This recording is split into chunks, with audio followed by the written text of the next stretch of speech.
கன்னியாகுமரி மாவட்டத்தில் கடந்த சில நாட்களாக சூறாவளி காற்றோடு பெய்த கனமழையால் பல்வேறு பகுதிகளில் மின்கம்பங்கள் சேதம் ஏற்பட்டு மின்சாரம் தடைபட்டுள்ள நிலையில் அமைச்சர் சிவசங்கர் ஆய்வு நடத்தினார்.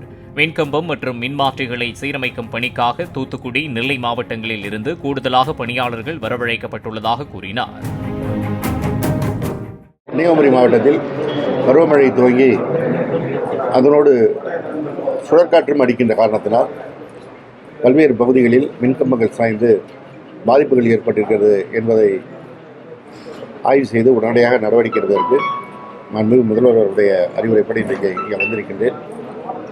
நேற்றைக்கு நம்முடைய மாண்புமிகு அமைச்சர் மனோ தங்கராஜ் அவர்கள், அதேபோல் இளவங்கோடு சட்டமன்ற உறுப்பினர் தாரை கட்பட் அவர்கள், குளச்சல் தொகுதி சட்டமன்ற உறுப்பினர் பிரின்ஸ் அவர்கள், சுரேஷ் ராஜர், ஆஸ்டின் ஆகியோரெல்லாம் தொடர்பு கொண்டு இந்த பாதிப்புகளை எடுத்துக் கூறியுடன் தான் உடனடியாக நேரடியாக ஆய்வு செய்து நடவடிக்கை எடுப்பதற்காக இன்றைக்கு வந்திருக்கின்றோம்.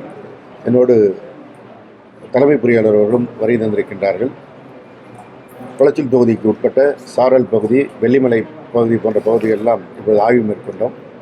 அங்கே பல இடங்களில் பெரிய மரங்கள் விழுந்த காரணத்தினால் மின்கம்பங்கள் சாய்ந்து மின் கம்பிகள் அருந்து மின்சாரம் தடைபட்டு போயிருக்கிறது.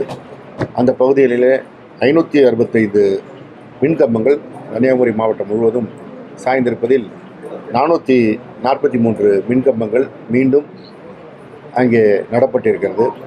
பெரும்பாலான பகுதிகளிலே மின்சாரம் வழங்கப்பட்டிருக்கிறது. இருந்தாலும் ஒரு சில பகுதிகளில் இன்னும் மின்சாரம் வழங்குவதில் தாமதமாகிக் கொண்டிருக்கிறது. அதில் அந்த சாரல் பகுதியிலே அங்கே இருக்கின்ற டிரான்ஸ்ஃபார்மர் இப்பொழுது மாற்றுவதற்கான பணி நடைபெற்றுக் கொண்டிருக்கிறது. இன்றைக்குள் அந்த பகுதியில் மின்சாரம் மீண்டும் வழங்கப்படும். அதேபோல் 100ஆம் மைல் என்கின்ற பகுதியில் டிரான்ஸ்ஃபார்மர் பாதிக்கப்பட்டதை சீரமைக்கின்ற பணி துவங்கியிருக்கின்றது.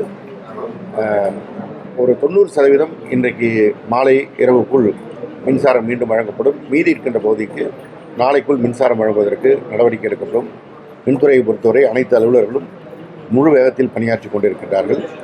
இந்த பகுதியில் இருக்கின்ற பணியாளர்களோடு இன்னும் கூடுதலாக பணியாளர்களை கொண்டு வந்தால் இன்னும் விரைவாக முடிக்கலாம் என்று தலைமை பொறியாளர் அவர்கள் தூத்துக்குடி, திருநெல்வேலி, விருதுநகர் பகுதியிலிருந்தும் இங்கே பணியாளர்களை கொண்டு வந்திருக்கின்றார்கள். அந்த பணிகள் அவர்களும் பணியாற்றி கொண்டிருக்கின்றார்கள்.